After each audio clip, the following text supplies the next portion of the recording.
Ready, 2, 6, let's go!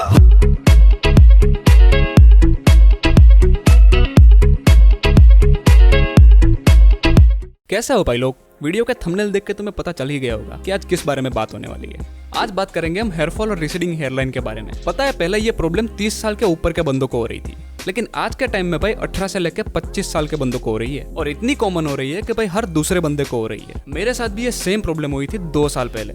इतने hair fall शुरू हो गए थे कि जब मैं नहाने जाता था तब मेरे हाथों में 50 से 60 बाल आ जाते थे। और इतना ही नहीं, जब मैं अपने बालों को टॉवल से ड्राई करता था तब भी जमीन पे 100 से 150 बाल गिरते थे। तो भाई इसी चीज से मैं डर गया और मैंने भी तुम्हारी तरह यूट्यूब वीडियोस सर्च करना शुरू कर दी। उस वीडियोस में बताए गए सारे नुस्खों को आजमाने लगा, जैसे कि मैंने हेयर ट्रिम करवा दिए, अपने बालों में अनियन जूस डालने लगा, तेल 2 बार डालने लगा। लेकिन क्या उस चीज से मुझे फर्क पड़ा? आज 1 घंटा। इसीलिए भाई बंदे का डर पहुंच चुका था 7वें आसमान में, क्योंकि अगर ऐसा ही मेरा हेयरफॉल चलता रहता तो भाई मैं 2 महीने में गंजा हो जाता। इसीलिए मैंने सोचा कि भाई अब बहुत हुआ, मैं अब डॉक्टर से मिलूंगा। जब मैं डॉक्टर से मिला तो सबसे पहले डॉक्टर ने कहा कि भाई तुम स्ट्रेस लेना बंद कर दो, क्योंकि स्ट्रेस लोगे तो तुम्हारे और भी बाल झड़ेंगे। उसके बाद उन लोगों ने मुझे 1 साल का कोर्स दिया, जिसमें कुछ दवाएं थी जो मुझे दिन में 2 बार लेनी थी। उसके बाद एक हेयर मास्क था जो मुझे वीक में 1 बार लगाना था, और वीक में 1 बार मुझे वहां पे जाना था वापस। वहां पे एक सर पे मशीन लगाते हैं जो तुम्हारे स्कैल्प का ब्लड फ्लो बढ़ाती है। लेकिन मेन क्वेश्चन ये है कि भाई उस डॉक्टर की दवाई और एक ट्रीटमेंट के बाद मुझे फर्क पड़ा?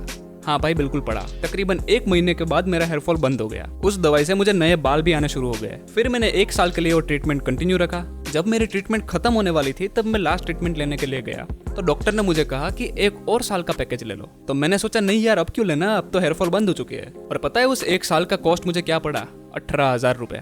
तो मेरी ट्रीटमेंट हो चुकी थी खत्म और मैं खुश था कि भाई चलो अब हेयरफॉल बंद हो चुका है, अब अपने बालों का फ्यूचर सेफ है। लेकिन भाई 3 महीने के बाद मेरा फिर से हेयरफॉल शुरू हो गया। मेरी गांड फटने लगी और मैं सोचने लगा कि भाई अब मैं क्या करूंगा। 1 साल के लिए मैंने ट्रीटमेंट ली थी और अब 3 महीनों के बाद फिर से हेयरफॉल शुरू हो गया। तो सेम मैंने वही चीज करी जो डॉक्टर मेरी ट्रीटमेंट में करते थे, और 3 महीने में मेरे हेयरफॉल वापस बंद हो गए। और उस दिन की बात है और आज की बात है, मेरा हेयरफॉल कभी नहीं हुए। तो अगर तुम सोच रहे हो कि भाई तुम एक अच्छे से डर्मेटोलॉजिस्ट के पास जाओगे और वो हमेशा के लिए तुम्हारे हेयरफॉल बंद कर देंगे, तो भाई तुम गलत हो। कोई भी डॉक्टर तुम्हारे हेयरफॉल हमेशा के लिए बंद नहीं कर सकता। जैसे ही तुम उसकी दवाई खत्म करोगे और जैसे ही तुम्हारा कोर्स बतेगा, तुम्हारे हेयरफॉल वापस शुरू हो जाएंगे। इसीलिए भाई डर्मेटोलॉजिस्ट के पास जाके पैसे बर्बाद करने की कोई जरूरत नहीं है। मैं आपको बताऊंगा ऐसी 3 बातें जिसे यूज करके मैंने अपने हेयरफॉल को स्टॉप किया है। और ये दूसरे वीडियोस की तरह नहीं होगा कि जहाँ पे तुम्हें बताया जाता है कि तुम्हें कांदे का तेल डालना है, मलना है अपने सर को। ऐसा कुछ नहीं है। Tip number 1, vitamins. डॉक्टर मुझे दवाई के फॉर्म में विटामिन्स दे रहे थे और वो विटामिन्स थे बायोटीन और विटामिन ई।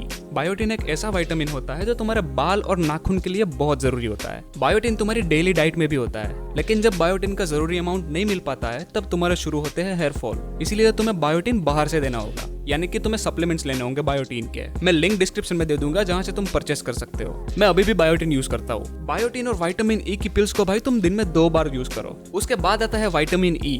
विटामिन ई बहुत हेल्प करता है तुम्हारे हेयर ग्रो करने में, हेयर थिक रखने में, और ये दोनों विटामिन बहुत चीप भी मिलते हैं। विटामिन ई में तुम एवियन 400 का यूज कर सकते हो। ये 2 विटामिन तुम्हें रेगुलर बेसिस पे कंज्यूम करनी है। ये हो गई तुम्हारी दवाई की बातें। अब आते हैं टिप नंबर 2, ब्लड सर्कुलेशन। भाई हमारी बॉडी में हर पार्ट में ब्लड सर्कुलेशन बहुत जरूरी होता है। ऐसे ही हमारे बालों में भी ब्लड सर्कुलेशन बहुत जरूरी होता है। जैसे पौधे के लिए खाद काम करती है, वैसे ही ब्लड सर्कुलेशन तुम्हारे बालों के लिए काम करता है। बाल मोटे और मजबूत बनाने के लिए ना भाई रूट्स पर प्रॉपर ब्लड फ्लो मिलना चाहिए। जब मैंने ट्रीटमेंट कराई तब उन लोगों ने ब्लड फ्लो बढ़ाने के लिए इस तरह की लेजर मशीन का यूज किया था।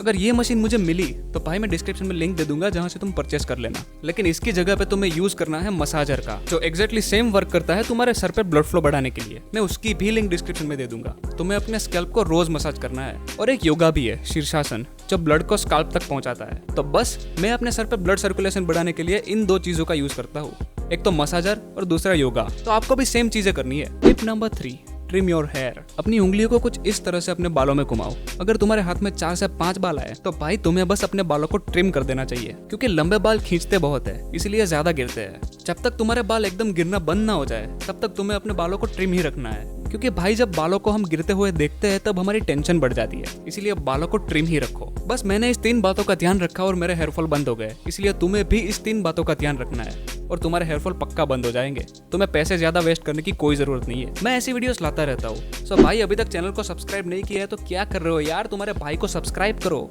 इस चैनल पे उन सारी मुश्किलों के हल है जो लॉन्डो की जिंदगी में रोज होते हैं। सो अगर वीडियो इन्फॉर्मेटिव लगी है तो भाई लाइक करो, शेयर करो और सब्सक्राइब करो। मिलते हैं अगली वीडियो में, तब तक के लिए टेक केयर, स्टे सेफ।